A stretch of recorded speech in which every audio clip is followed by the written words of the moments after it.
দীঘার মন্দির নিয়ে অনেক কথা বলছিলেন মুখ্যমন্ত্রী মমতা বন্দ্যোপাধ্যায়। দীঘার মন্দির নাকি হিন্দু ভোট মমতা বন্দ্যোপাধ্যায়ের দিকে নিয়ে যাবে এমনটাই বলছিলেন বিভিন্ন রাজনৈতিক বিশ্লেষকরা। তহা সিদ্দিকী এসে কোথাও কি সমীকরণটা ঘুরিয়ে দিচ্ছেন। তহা সিদ্দিকী বলছেন দীঘায় যদি মন্দির হয় আমি খুব খুশি, কিন্তু দীঘায় মুসলিমরাও তো যান, তাহলে দীঘায় মসজিদ করুন, একটা মসজিদও করুন। মমতা বন্দ্যোপাধ্যায় মসজিদ করতে পারবেন দীঘায়? 9 বছর পর ফুরফুরা শরীফে মমতা বন্দ্যোপাধ্যায় পৌঁছলেন ঠিক বিধানসভা ভোটের আগের বছর। মমতা বন্দ্যোপাধ্যায় 2026-এর বিধানসভা ভোটের আগে যখন পৌঁছেছেন, এর আগে কখন পৌঁছেছিলেন 2016, সেই সময় বিধানসভা নির্বাচন। সেখানে মমতা বন্দ্যোপাধ্যায় যখন পৌঁছচ্ছেন তখনও মমতা বন্দ্যোপাধ্যায়ের ওপর সেই অ্যালিগেশন আসে যে মমতা বন্দ্যোপাধ্যায় ভোটের রাজনীতি করতে সেখানে পৌঁছেছেন, ভোট চাইতে তোষণ করতে পৌঁছেছেন। এবার আবারও বিজেপির তরফ থেকে বলা হচ্ছে মমতা বন্দ্যোপাধ্যায় তোষণের রাজনীতি করতে পৌঁছেছেন ফুরফুরা শরীফে। কিন্তু সত্যি কি তাই? আচ্ছা, তাই নয় কেন? মমতা বন্দ্যোপাধ্যায় যখন ফুরফুরা শরীফে পৌঁছলেন, মমতা বন্দ্যোপাধ্যায়ের সামনে যখন বারবার দাবি দাওয়া তুলে ধরছেন সেখানের পীরজাদারা, কেউ বলছেন রাজ্যে মাদ্রাসা কমে যাচ্ছে, কেউ বলছেন দীঘায় একটা মসজিদ তৈরি করে দিন, মমতা বন্দ্যোপাধ্যায় তার পরিপ্রেক্ষিতে কি বলছেন সেটা তো স্পষ্ট হলো না, কিন্তু তিনি স্পষ্ট করলেন যে নতুন পলিটেকনিক কলেজ অবশ্যই তিনি করবেন, সেখানে নতুন বাস স্ট্যান্ড করবেন, হাসপাতাল করবেন ইত্যাদি প্রতিশ্রুতি দিয়ে দিলেন।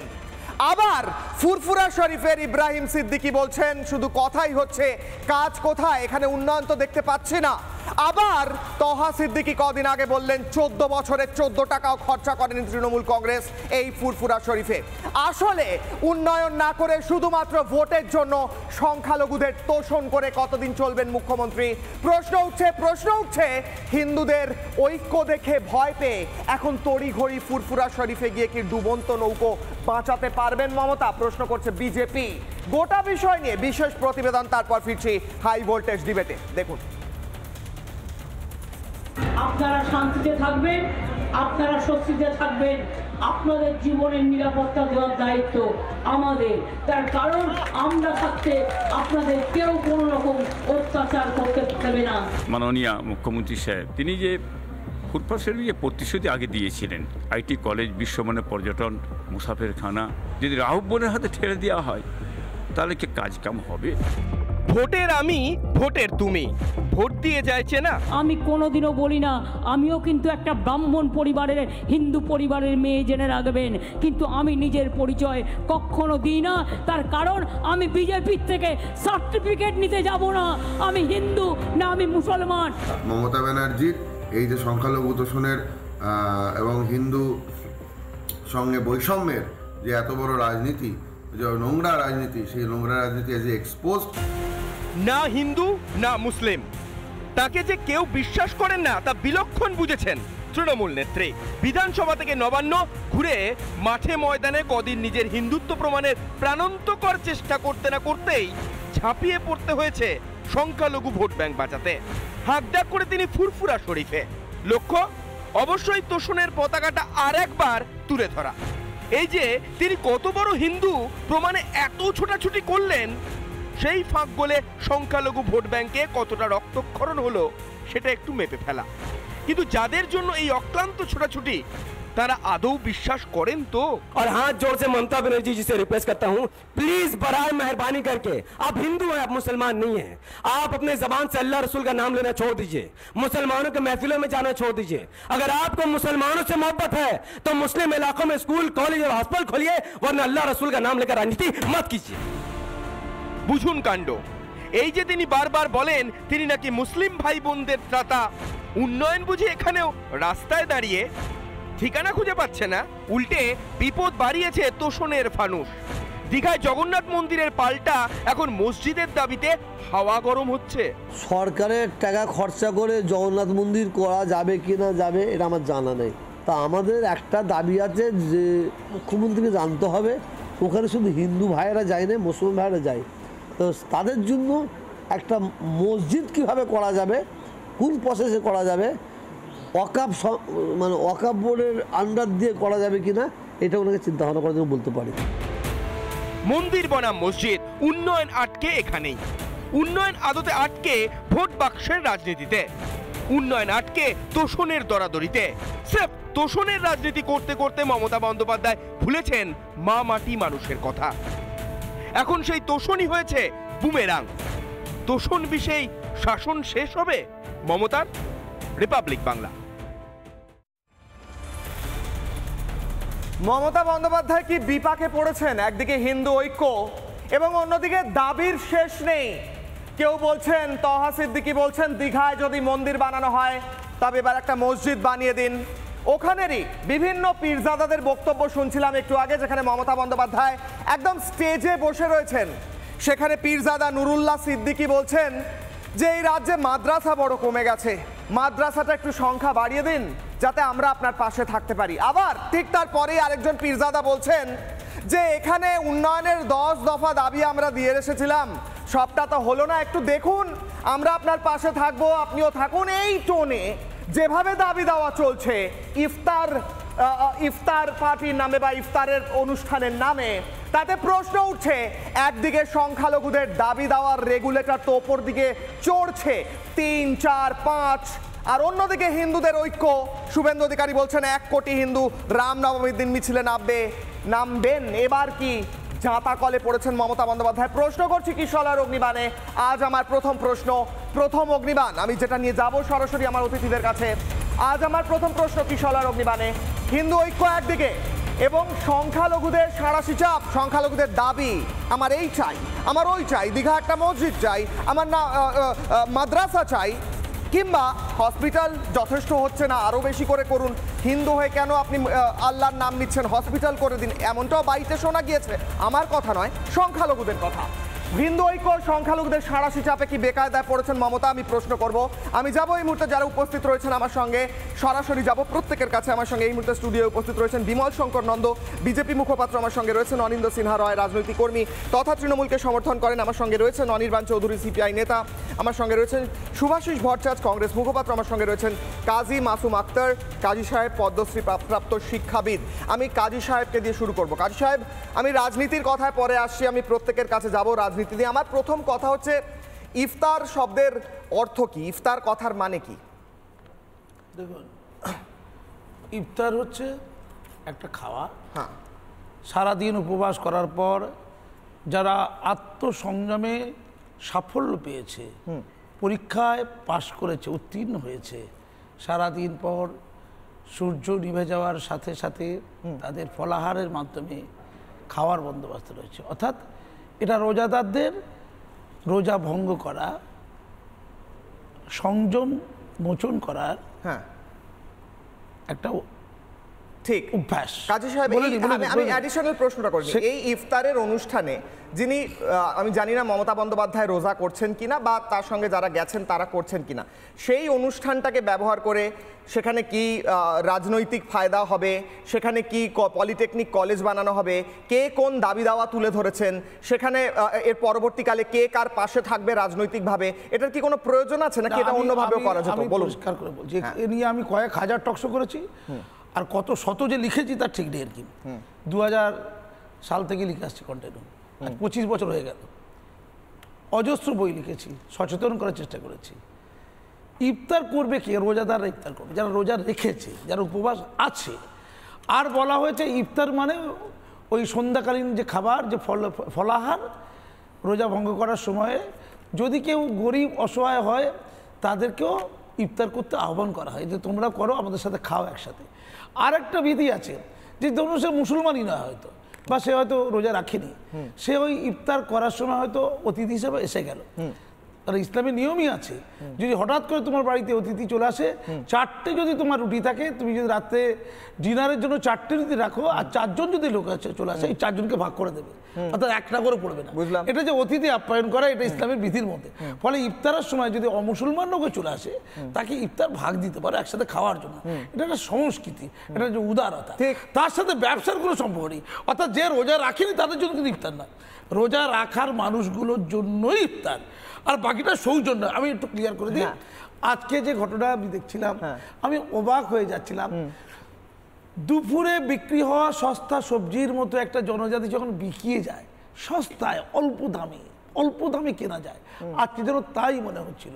আজকে কেউ মাইকে বক্তব্য রাখছিল, আমি একটু ফুরফুরা শরীফে পীরজাদাদের বলি, উনি তো মুখ্যমন্ত্রী, উনি মন্ত্রী একজন, ওখানে 90% লোক মন্ত্রী উচ্চারণ করতে পারছে না, মুখ্যমন্ত্রী, মুখ্যমন্ত্রী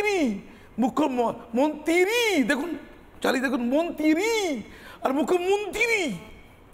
আর পীরজাদা বলছে, মানে ওই ধর্মগুরু বলছে ধর্মগরু, মানে কারা এরা? আপনি ভারত সেবাশ্রম দেখুন, আপনি রামকৃষ্ণ মিশন দেখুন, একটা ধর্মীয় জায়গায় যেখানে একটা শিষ্টাচারের ব্যাপার থাকে, ন্যূনতম সংস্কৃতি বলে কোনো পদার্থ থাকবে না। ওরা ইউনিভার্সিটি চায়, ওরা নাকি দাদা হুজুরের নামে ইউনিভার্সিটি চায়। আচ্ছা, ইউনিভার্সিটির নাম হয়ে গেলে কোনো লাভ আছে? পঠনটা ভালো হতে হবে, মুসলমানদের অগ্রাধিকার থাকতে হবে। আচ্ছা, আমাদের এখানে কি মুসলমানদের অগ্রাধিকার রেখে মমতা ব্যানার্জি ইউনিভার্সিটি করবেন? আর আলিয়া ইউনিভার্সিটি উড়ে পড়ে যাচ্ছে, ধ্বংস হয়ে যাচ্ছে, ওই দিকে নজর নেই। দাদা হুজুরের নামে একটা ইউনিভার্সিটি করে দিলে মুসলমানরা তো উচ্চশিক্ষিত হয়ে যাবে। যেখানে মুখ্যমন্ত্রী উচ্চারণ করতে পারে না যারা, তারা ওই সিএম সাধনা করতে পারছে না।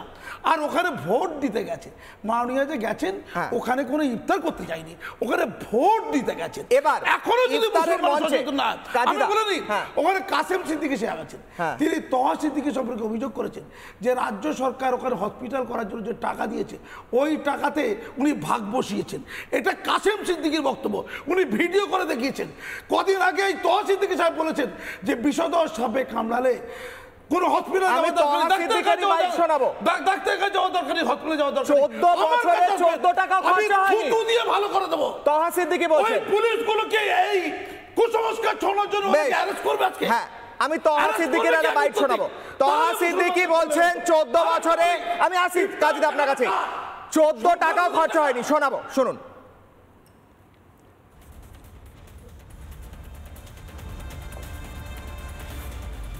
গঙ্গাসাগর মেলায় লক্ষ লক্ষ মানুষ হয়, 95% অন্য রাজ্যের মানুষ, কোটি কোটি টাকা তাদের জন্য অনুদান দেওয়া হয়। আর এই ফুরফুরা শরীফে লক্ষ লক্ষ মানুষ আসে, 95% আসে বাংলার মানুষ, তাদের জন্য কি করা হচ্ছে? সেনাশিস তো মানে কি বলুন, রানা দলে বাগান দিতে এসেছে, চ্যালেঞ্জ করতে বলুন। ফুরফুরা দরবার শরীফের জন্য 14 বছরে 14 টাকা উনি খরচা করেছে। সেনাশিস ফুরফুরা শরীফের প্রতি শুরু থেকে অনিয়া, ফুরফুরা শরীফের কোনো উন্নয়ন সেনাশিস চাই না, আজ প্রায় 13 থেকে 14 বছর। তহা সিদ্দিকী শোনালাম, শুধুমাত্র তহা সিদ্দিকী এমন কথা বলছেন না। আমি পরের জনের কাছে যাওয়ার আগে ইব্রাহিম সিদ্দিকীর বাইট শোনাবো। একই কথা বলছেন, ফুরফুরা শরীফে উন্নয়ন কোথায়? সেখানে যদি শুধুমাত্র ইফতার পার্টি হয় তাহলে কি যারা সংখ্যালঘু তাদের উন্নয়ন, তাদের জীবনধারা বদলে যাবে? কি বলছেন ইব্রাহিম সিদ্দিকী, শুনুন। এলাকার যে উন্নতি, আমাদের মহামান্য মাননীয় মুখ্যমন্ত্রী সাহেব, তিনি যে ফুরফুরা শরীফে যে প্রতিশ্রুতি আগে দিয়েছিলেন, আইটি কলেজ, বিশ্বমানের পর্যটন, মুসাফেরখানা,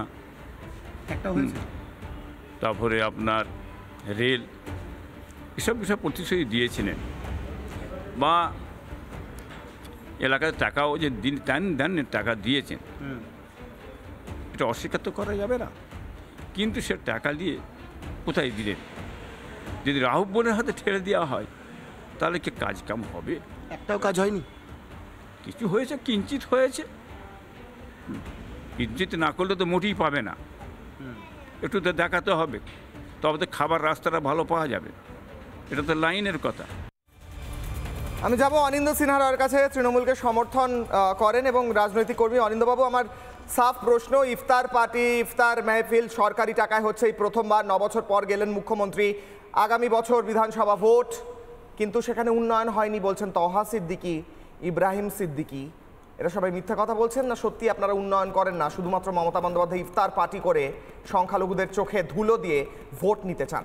বলুন। প্রথমত বলি আপনাকে, আমার বলার সময় দয়া করে ইন্টারাপ্ট করবেন না। ভুল তথ্য দিলে আমি ইন্টারাপ্ট করব, নাহলে করব না। যদি ভুল তথ্য দেন তবে। ভুল তথ্য যদি না দিই তাহলে আপনি নিশ্চয়ই করবেন না। এখানে বিজেপির প্রতিনিধি আছে বলে রাখলাম। আপনাকে বলি, এটা একটা সরকারি প্রোগ্রাম। আপনি যে কথাটা বললেন না, ভোট চাইতে 2021 সাল, আগলিবার 200 পার চিৎকার করে ডেলি প্যাসেঞ্জারি করতেন বিজেপির লিডারগুলো, আর আগলিবার 400 পার, না 26, সেটা 26-এ ছিল, আগে ছিল 200 পার। যখন বলেছিলেন ডেলি প্যাসেঞ্জারি করছে, তখন কি মমতা বন্দ্যোপাধ্যায় ভোট চাইতে এইখানে গেছিলেন? যার কথা আজকে আপনি বলছেন এখানে যে ভোট চাইতে গেছে, শুনে রাখুন, আমাদের রাজ্য সম্প্রীতির রাজ্য।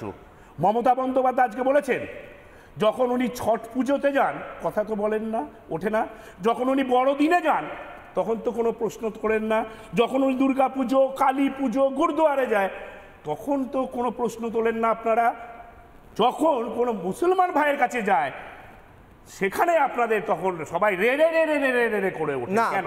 বিষয়টা সেটা নয়, বিষয়টা হচ্ছে যখন আপনারা সমাজের সবচেয়ে পিছিয়ে পড়েছেন, বিষয়টা কি শুনুন, বিষয়টা কি আমি আপনাকে বলে দিচ্ছি, বিষয়টা হচ্ছে আপনারা যখন এই বাংলার সবচেয়ে পিছিয়ে পড়া একটি সম্প্রদায়ের সামনে গিয়ে বলেন যে আমি আপনাদের পাশে আছি, আর তারা যখন রিয়েলাইজ করেন যে আসলে এরা আমার পাশে নেই বা আসলে ইনি আমার পাশে নেই, এরা আমাকে ব্যবহার করছে, তহা সিদ্দিকী যখন বলেন 14 বছরে 14 টাকা খরচ হয়নি, কিংবা আপনার দলের এমএলএ যখন বলেন যে যারা 1200 টাকা খরচা করে মমতা বন্দ্যোপাধ্যায় তাদের ওপর, যারা মমতা বন্দ্যোপাধ্যায়কে গালি দেন, কিন্তু মমতা বন্দ্যোপাধ্যায় আমরা যারা রোজা রাখি, দোয়া করি ওনার জন্য, তাদের জন্য অনেক কম খরচা করেন। শুনবেন কি বলেছেন হুমায়ুন কবির, শুনুন, আসছি আপনার কাছে, হুমায়ুন কবিরের বক্তব্য শুনুন, আপনার এমএলএর বক্তব্য।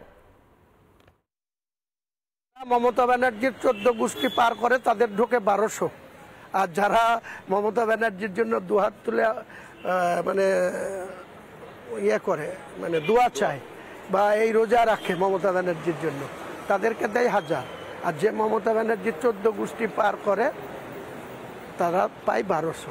আপনি তো বকলমে তার মানে এটাকে ইঙ্গিত করছেন মমতা বন্দ্যোপাধ্যায় সংখ্যালঘু বিরোধী? না, ক্ষোভ আছে কিছু? তা বলছিলাম না, মোটেই না, ক্ষোভ আছে না কিছু। আপনার দলের এমএলএ বলছেন মমতা বন্দ্যোপাধ্যায় যারা সংখ্যালঘু তাদের কম টাকা, তাদের কম সুবিধা দেন। আপনার দলের এমএলএ, আপনার সমর্থক, আপনার বিভিন্ন রকম যাদেরকে আপনারা মনে করে থাকেন আপনাদের সমর্থক, তারা বলছেন 14 বছরে 14 টাকা খরচা করেন না আপনারা। আর আমরা প্রশ্ন তুলি আপনারা যখন যান গিয়ে ইফতার পার্টির নামে সেখানে গিয়ে বিভিন্ন প্রতিশ্রুতি দেন, কিন্তু সেগুলো একটাও পালন হয় না, সেটা সেখানকার মানুষ বলে। কে বলেছে? মানে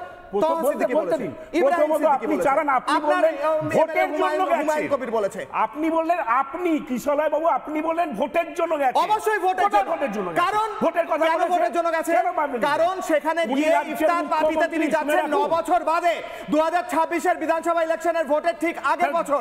এরপরের বার ভোট চলবে, তাই তিনি যেতে পারেন না। 9 বছর যাননি কেন? 9 বছর যাননি কেন?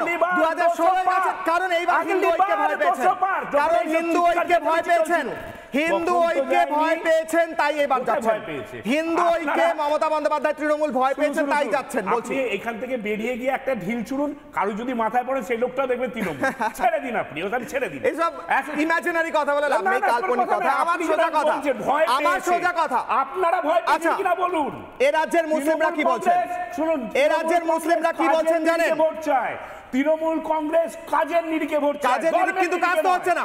এই রাজ্যের নাফিস আনসারি কি বলছেন শুনুন, নাফিস আনসারি শুনুন।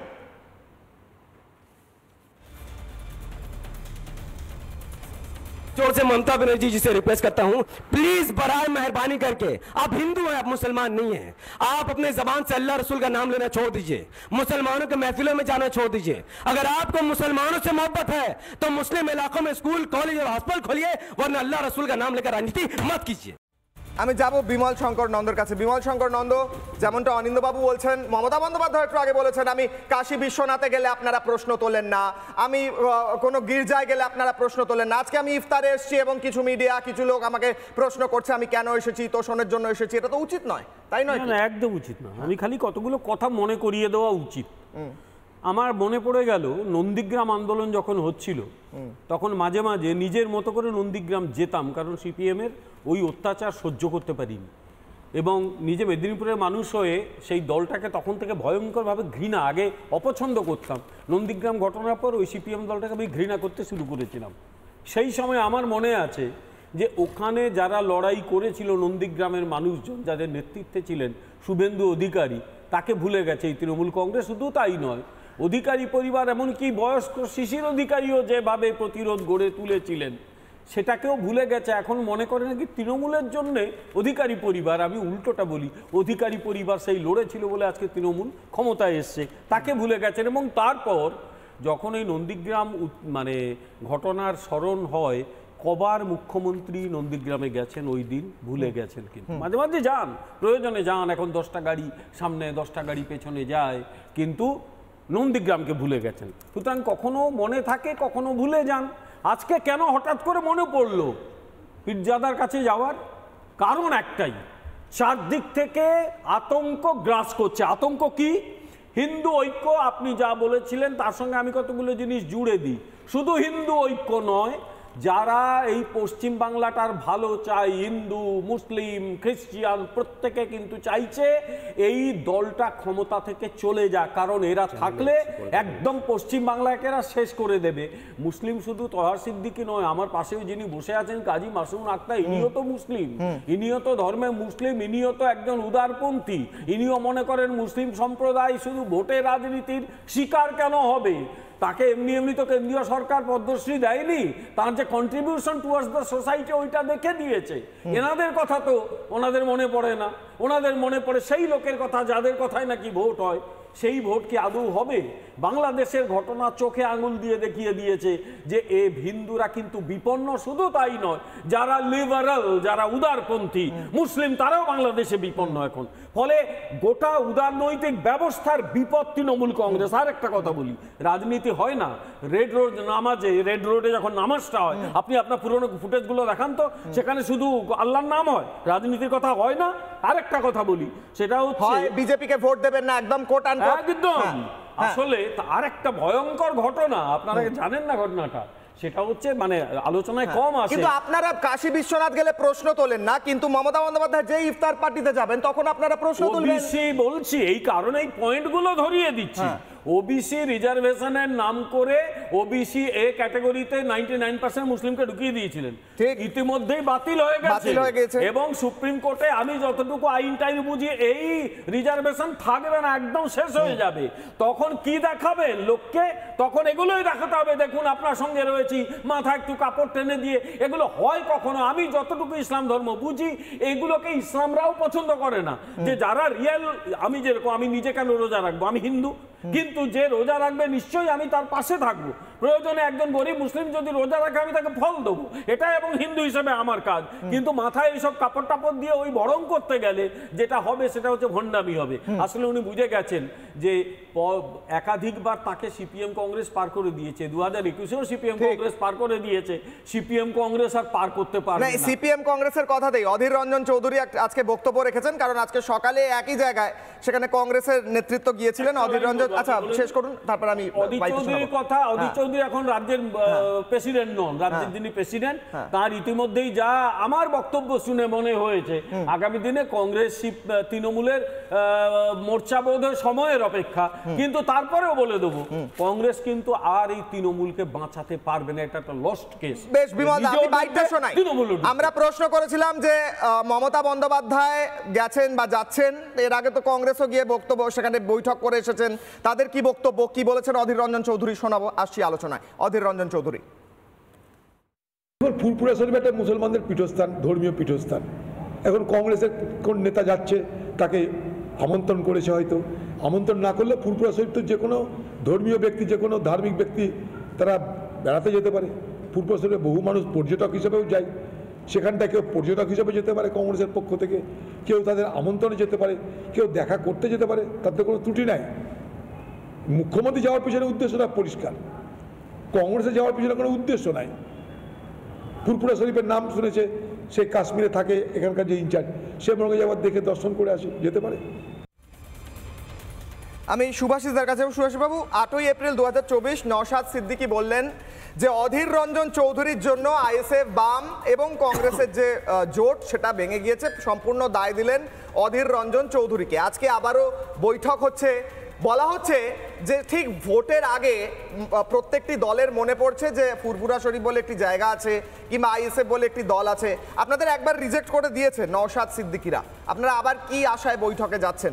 তোষণের অন্য কোনো পথ? মমতা বন্দ্যোপাধ্যায় নাকি গিয়েছেন সুবিধার জন্য, কিন্তু কংগ্রেস যায়নি বলছেন অধীর চৌধুরী, বলুন। নির্বাচনের আগে সেলিম চিশতির দরগাতে চাদর চড়িয়েছিলেন নরেন্দ্র মোদী, ভোটের ঠিক আগে। তাহলে উনিও নিশ্চয়ই মুসলমান ভোট পাওয়ার জন্যই গিয়েছিলেন, যদি আপনার ন্যারেটিভস আমি ধরে নেই। আসলে রোজার মাস চলছে, ওখানে দোয়া নিতে গেছিলেন এবং ওখানে যেহেতু আমাদের যে অবজারভার এসছেন কাশ্মীর থেকে, উনি ধর্মীয় ইসলাম ধর্মাবলম্বী, সুতরাং তিনি গেছিলেন দেখা করে ওখানে নামাজ পড়তে। এখন ঘটনা যেটা শুভঙ্কর বাবু গেছিলেন, কারণ এটা সৌজন্যের জায়গা, সৌহার্দ্যের জায়গা, আমরা সবসময় সেটা বিনিময় করি। শুধু তাই না, আমাদের মুকুল ওয়াসনিক যখন এসেছিলেন দিল্লি থেকে, আমাদের এমপি এবং সর্বভারতীয় কংগ্রেসের নেতা, তিনি কালীঘাটে গেছিলেন। সেই সময় নিউজ করেননি আপনারা, কিন্তু এখন তোয়া সিদ্দিকের ওখানে মানে না, আমার নিউজ পয়েন্ট হচ্ছে মমতা বন্দ্যোপাধ্যায় সুবিধার জন্য গিয়েছেন, অধীর চৌধুরী বলছেন, কিন্তু আমরা যাইনি। কেন এই তফাৎটা কোথায়? অধীর চৌধুরী যা বলেনি, সবাইকে তো সময় দিলেন, বলেনি। তো ঘটনা হলো যখন কালীঘাটে যায় তখন নিউজ হয় না, কিন্তু কোনো কংগ্রেসের নেতা বা বাম নেতা বা তৃণমূলের নেতা যখন যায় হলো ফুরফুরা শরীফে বা কোনো মুসলিমদের দরগায়, তাহলে তখন সেটা নিউজ করে আর বাংলা। এখন ঘটনা যেটা হয়েছে বলছিলেন না, এই যে কিছুক্ষণ কাজী মাসুম আক্তার বলছিলেন যে তারা উচ্চারণ করতে পারেন না, তারা মূর্খ, মুসলিমরা মূর্খ, অমুক সমুক। আমি কোনোদিনও দেখিনি, আমি কোনোদিনও শুনিনি স্বধর্মের মানুষকে ছোট করতে। না, এটা উনি বলছেন না, উনি কি বলছেন আমি বোঝার চেষ্টা করছি। করতে পারছেন না মন্ত্রী, কি করে যারা উচ্চারণ করতে পারে না, মন্ত্রী উচ্চারণ ন্যূনতম জ্ঞানগম্যী ধর্ম নিয়ে সমাজে থাকতে হবে। বলেন এই নির্বুদ্ধিতার জন্যই তো পূর্বশকে কাজে লাগে। এই যে বলা হয়েছিল বিষাক্ত সবকর্মে, আমার টাইম না, আমায় বলতে দিয়েছে। উনি হয়তো বলতে চাইছেন যে এই ধর্মের মধ্যে অশিক্ষাটা রয়েছে এবং সেটা বাঁচিয়ে রাখা হচ্ছে। বেশ, আসি। হ্যাঁ, বলুন। ওই জন্য মুসলমানরা পিছিয়ে। ধর্মের মানুষকে ছোট করতে গেলে পরে স্বধর্মের সংস্কার করেছে রামমোহন না বিদ্যাসাগর। দলিত কেন হিন্দু হিন্দু করেও হিন্দুরা এক হচ্ছে না, 36-37% তবে সতীদাহ বন্ধ হচ্ছে, আটকে রয়েছে। কারণ হলো আজকে যে দলিতদের কথা বলা হয়, যে মানে আদিবাসীদের কথা বলা হয়, তাদের সমস্ত দিক থেকে বঞ্চিত করা হচ্ছে। আজও ভারতবর্ষে দলিতরা 15 থেকে 35 টাকার মানে দিনমজুরিতে কৃষি কাজ করেন। তাদের ভারতবর্ষের মানে অর্থনৈতিক ইনফ্রাস্ট্রাকচার, তাদের কি কোনো ধর্ম আছে? আমি এই যে বললাম যে ভোটের, এবার আমি বলি, আপনারা ভোটের কর্ণাটকে কংগ্রেস সরকার 4% রিজার্ভেশন দিয়েছেন মুসলিমদের জন্য সরকারি কন্ট্রাক্টে। এখানে ধর্ম আসছে, এই যে আর বাংলা রিজার্ভেশন, না না আর বাংলা না, যে কোনো বাংলা। আমি বলছি আপনার সরকার কর্ণাটকে 4% রিজার্ভেশন দিয়েছেন মুসলিমদের গভর্নমেন্ট কন্ট্রাক্টে। এখানে সাম্প্রদায়িকতা নেই। উত্তর দিচ্ছি। নরেন্দ্র মোদী যখন যান বা ইসলামিক 5টা ইসলামিক কান্ট্রিতে রমজান মাসে গিয়ে তখন বড় বড় ভাষণ মেরে আসেন, রমজান মাস সবচাইতে পবিত্র মাস, এর মতো মাস হয় না, যেই কারণে আমি এই দিন বেছেছি, এই দিনই আপনাদের সাথে সৌহার্দ্য বিনিময় করা উচিত, ব্যবসায়িক রিলেশন তৈরি করা উচিত, এইসব বলেছেন। তো ঘটনা হলো কিসের লক্ষ্যে? মুসলমানদের তুষ্টিকরণ তো বাণিজ্যের কারণে। কংগ্রেস সরকার 4% মুসলিম রিজার্ভেশন করেছে সরকারি কন্ট্রাক্টের উপর। এটা সাম্প্রদায়িকতা একই না? আমি বলি, বলেনি ধর্মের ভিত্তিতে রিজার্ভেশন। তখন সৌদি আরবে যাওয়ার পর এই ধরনের ভাষণ দেওয়ার পর নরেন্দ্র মোদীকে বলেছিল, আপনি আপনার দেশের মাটিতে গিয়ে মুসলমানদের রক্ষা করুন। আপনি এখানে এসে মুসলমান সম্পর্কে এত কথা বলছেন, ইসলাম সম্পর্কে এত কথা বলছেন, দেশের মাটিতে আপনারা করছেন। তো ঘটনা যেটা হচ্ছে, সৌদি আরবের রাজা, সৌদি, আমি লিখে এনেছি, এক্ষুনি দেখিয়ে দিচ্ছি। আমি আবারও জিজ্ঞেস করছি, আমি বিমল শঙ্কর নন্দকে এই কথা বলবো না। এই তথ্য কতটা ঠিক আমি জানি না, কারণ এই বাইরে আমরা শুনিনি। এখানে কংগ্রেসের প্রতিনিধি মিথ্যে কথা বলছেন, উনি সোর্স দিচ্ছেন না। নরেন্দ্র মোদীর দল করি না, উনি মিথ্যে কথা বলছেন। না, আমি একটা প্রশ্ন করছি, বলছেন না আপনারা আজকে গেলেন ফুরফুরা শরীফ, সুভাষিস দা, আপনারা আজকে গেলেন ফুরফুরা শরীফ, মা বাবা আছে এবং কর্ণাটকে কংগ্রেস সরকার, এক সেকেন্ড তৈরি হয়ে গেছে, সোর্স বলেনি। আপনারা সবাই দেখুন, কংগ্রেস নেতা সোর্স বললেন না। আমি বলছি সুভাষিস দা, আপনারা যদি বাংলায় সরকার গড়েন, এক সেকেন্ড সুভাষিস দা, আপনারা যদি বাংলায় সরকার গড়েন, আপনারা কি 4% মুসলিম রিজার্ভেশন দেবেন? কোন সোর্স বললেন না। আমি প্রশ্ন করছি, নিজের হাতে লেখা দেখাচ্ছেন। গুগল খুলে আরে হাতের লেখা দেখাচ্ছেন। আমি একটা প্রশ্ন হাতের লেখা দেখাচ্ছেন। সবকিছু যারা গুগল source খুলে নেই সেটা বলবেন। আমি সুভাষিস এক সেকেন্ড। সুভাষিস বাবু, এখানে সুভাষিস বাবু, আপনারা যদি পশ্চিমবঙ্গে ক্ষমতায় আসেন, আপনারা কি 4% ধর্মের উপর ভিত্তি করে রিজার্ভেশন দেবেন? কর্ণাটকে আপনারা 4% ধর্মের ভিত্তিতে রিজার্ভেশন দিয়েছেন, এখানে এলে দেবেন কি? যেতে বসেছে তো ওখানে সিদ্ধারামাইয়া। আমি অনির্বাণ বাবুর কাছে যাব। আমি আবারও জিজ্ঞেস করছি, পশ্চিমবঙ্গে যদি ক্ষমতায় আসেন সুভাষিস বাবু, আপনারা কি 4% মুসলিম রিজার্ভেশন দেবেন, ধর্মের ভিত্তিতে রিজার্ভেশন দেবেন? 4% মুসলিম রিজার্ভেশন সরকারি কন্ট্রাক্টে আপনারা এই রাজ্যে ক্ষমতায় এনে দেবেন কিনা? দিয়ে থাকি আমরা ঠিক করেছি, কারণ আমরা 40% কাটমানির সরকার চলছে। এটার কোনো কথা নেই। আমি যাচ্ছি আগে অনির্বাণের কাছে যাব। অনির্বাণের কাছে যাওয়ার আগে আমি দেখাবো, আমরা মানুষকে জিজ্ঞেস করেছিলাম, আমরা মানুষকে প্রশ্ন করেছিলাম, এক সেকেন্ড, মমতা বন্দ্যোপাধ্যায় কি দর্শনের রাজনীতির জন্য গেছেন ফুরফুরা শরীফ? দেখাবো পোল, পোল দেখাবো, তারপরে যাব অনির্বাণ বাবুর কাছে। পোল এই মুহূর্তে, পোল মানুষের বক্তব্য, মানুষের বক্তব্য দেখাবো। 26-এ কি শেষ হবে তৃণমূলের শাসন? হিন্দু ঐক্যের ভয়ে সংখ্যালঘু দোষণ করতে কি ফুরফুরায় মমতা? হ্যাঁ বলছেন 89%, না বলছেন 11%। ফেসবুকের পোল বলছি, হিন্দু ঐক্যের ভয় সংখ্যালঘু তোষণ করতে মমতা ফুরফুরায় গেছেন। মানুষ কি বলছেন? প্রায় 90,000-এর উপর ভোট পড়েছে 3টে মাধ্যম মিলিয়ে। পরেরটা দেখাবো এক্স হ্যান্ডেল। এক্স হ্যান্ডেলের মানুষ কি ভাবছেন? এক্স হ্যান্ডেলের এই মুহূর্তে পরিসংখ্যান, হ্যাঁ বলছেন 99%, না বলছেন 1%। হ্যাঁ সংখ্যালঘু তোষণ করতেই গেছেন বলছেন 99%। পরেরটা দেখাবো ইউটিউব। ইউটিউবে কি এই মুহূর্তে পরিসংখ্যান? মমতা বন্দ্যোপাধ্যায় ফুরফুরা শরীফে কি সংখ্যালঘু তোষণ করতে গেছেন, হ্যাঁ কি না? হ্যাঁ বলছেন কত শতাংশ? 95%, না বলছেন 5%। আমি যাব অনির্বাণের কাছে। অনির্বাণ বাবু, আপনার কাছে আমার সরাসরি প্রশ্ন। মমতা বন্দ্যোপাধ্যায় গেলেন, আপনাদের বাম আইএসএফ কংগ্রেস জোট নিয়ে আমি প্রশ্ন করছিলাম, সেই জোট তো ভেঙে গিয়েছে, আজকে নওশাদ সিদ্দিকীকে দেখা গেল না। আমি একবার উত্তর নিই অনির্বাণ বাবুর কাছে। আমার প্রশ্ন হচ্ছে ধর্মনিরপেক্ষতা, এক সেকেন্ড বলতে দিন। ধর্মনিরপেক্ষতার নামে এই জোট হয়েছিল, এবার তৃণমূল তো আপনাদের থেকে এগিয়ে যাচ্ছে দোষণ করার দিকে, আপনারা তো পিছিয়ে পড়ছেন। নওশাদ সিদ্দিকী তো হেলে যাচ্ছে মমতা বন্দ্যোপাধ্যায়ের দিকে, আইএসএফ তো জোট বাঁধার পথে। হয়তো আপনারা কিভাবে ধরে রাখবেন নিজেদের জোট? নাকি আবার নতুন করে আইএসএফ বাম জোট হওয়ার কি কোনো চান্স আছে? কি মনে হচ্ছে? অনির্বাণ বাবু বলুন, অনির্বাণ বাবুর অডিও। দেখো কিশলয়, হ্যাঁ, জোট হবে কি হবে না বা কি হবে এই সব অঙ্ক এখন অনেক দূরে। এইটা আজকের এত আগাম এই নিয়ে কথা বলার মতো সময় আসেনি। মূল যে কথাটা হচ্ছে, বাংলায় একটা কথা আছে, সেই কথাটা হলো ভেক না ধরলে ভিক্ষে মেলে না। এখন এই যে মুখ্যমন্ত্রী ওখানে মাসুমদা আছেন, আমার মনে হয় তিনি আমার সঙ্গে এই বিষয়টায় অন্তত একমত হবেন যে একটা সম্প্রদায়ের উন্নতির প্যারামিটার কি। একটা সম্প্রদায়ের, আমি এখানে যদি সংখ্যালঘু সম্প্রদায় মুসলিম সম্প্রদায়ের কথা বলি, তাহলে তাদের উন্নতির প্যারামিটার কি রেড রোডে হিজাব পরে ওই ভেক ধরা? এটা তো একটা সম্প্রদায়ের উন্নতির প্যারামিটার হতে পারে না। একটা সম্প্রদায়ের প্রতি কতটা অশ্রদ্ধা থাকলে পরে মুখ্যমন্ত্রী উচ্চারণ করেন দুধেল গাই। এই দুধেল গাই শব্দটা কি একটা সম্প্রদায়ের প্রতি শ্রদ্ধা বা ভালোবাসা বা উন্নতির কোনো প্যারামিটার হতে পারে না?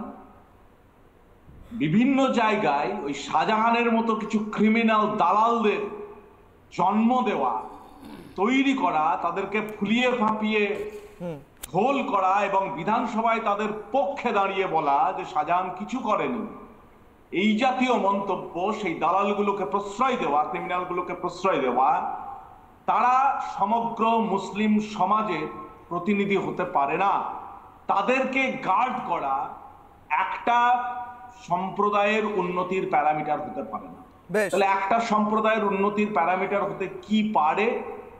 যে প্রশ্নটা বিরোধী দলনেতার করা উচিত ছিল, যিনি পাল্টা উত্তেজনার রাজনীতি তৈরি করছেন, রামনবমীর মতো চিরাচরিত একটা উৎসবের চরিত্রটাকে পরিবর্তন করে দিতে চাইছেন, সেই প্রশ্নটা কিন্তু উনি করছেন না।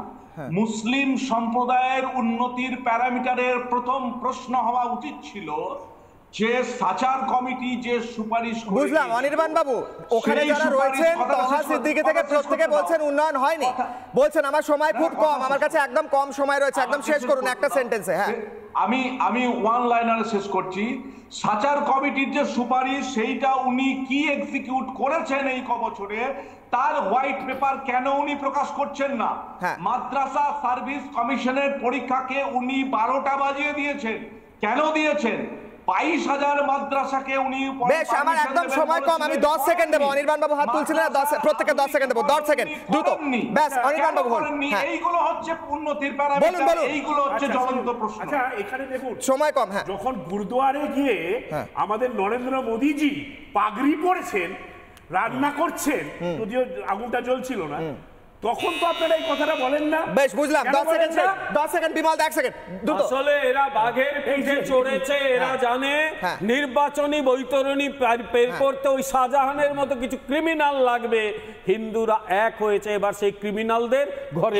10 সেকেন্ড দ্রুত, সুভাষিসদা দ্রুত, তারপর লাস্ট দেব। হ্যাঁ, বিজেপির হিন্দুত্ব হলো ভোটের লাইনে যদি বিজেপিকে ভোট দেয়, তা বাদে দলিতদের যে অপমান, দলিতদের গায়ে মূত্র ত্যাগ করা এবং আদিবাসীদের জমি কেড়ে নেওয়া, জল জমিন অধিকার কেড়ে নেওয়া, এটা চলতে থাকবে বিজেপির আমলে।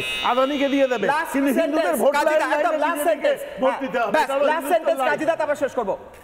আমি শুধু বলবো আজকে সভাতে মাননীয় পণ্ডিত দুধেল গাইগুলো জড়ো হয়েছে কিভাবে দেখুন। তার বাইরে যারা যারা দুধেল গাই নয় বলে দাবি করছে, তারা কি পশ্চিমবঙ্গে সংগঠিত হচ্ছে? ঠিক, নাহলে তো মসজিদে যাওয়া হবে দীঘাতে, ওদিকে মন্দির, মসজিদ যাওয়া হবে দীঘাতে। আমার এখানে শেষ করতে হচ্ছে, প্রশ্ন থাকছে তোষণ করে কতদিন, উন্নয়ন না করে কতদিন ভোট পাওয়া যাবে এবং ক্ষমতায় থাকা যাবে, সেই প্রশ্ন নিয়ে শেষ করছি। দেখতে থাকুন রিপাবলিক বাংলা। নানা ধরনের কন্টেন্ট দেখার জন্য লাইক করুন, শেয়ার করুন আমাদের ফেসবুক পেজ, সাবস্ক্রাইব করুন আমাদের ইউটিউব চ্যানেল। পাশাপাশি অন্যান্য ব্রেকিং নিউজের জন্য অবশ্যই চোখ রাখুন রিপাবলিক বাংলায়।